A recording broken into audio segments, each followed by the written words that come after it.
अनन्या अपनी बालकनी में खड़ी थी, एक कप कॉफी हाथ में, और बारिश की बूंदें उसके चेहरे से टकरा रही थीं। और हवा में नमी थी, लेकिन उस नमी में कुछ खास था, एक अधूरी सी चाहत, एक अनकही सी कहानी। अचानक उसके फोन पर एक मैसेज आया। अगर आज की बारिश में भीगने का मन हो तो मैं आ जाऊं। इतना पढ़ते ही काव्या के होठों पर मुस्कान तैर गई। जवाब देने में उसने जरा भी देर नहीं की और लिख दिया, आओ बिना छतरी के।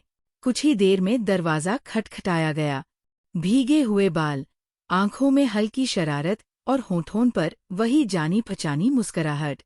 आरव अंदर आया और कमरे में जैसे एक अलग सी गर्मी फैल गई। आरव बारिश में भीगा हुआ था।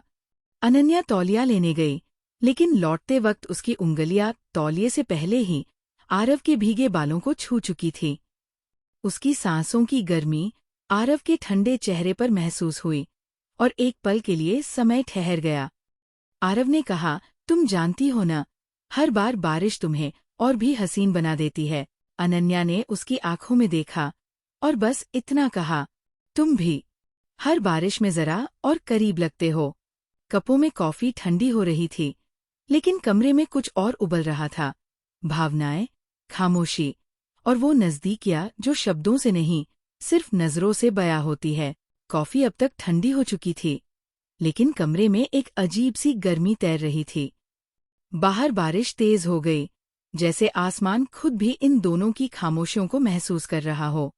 आरव धीरे धीरे अनन्या के करीब आया।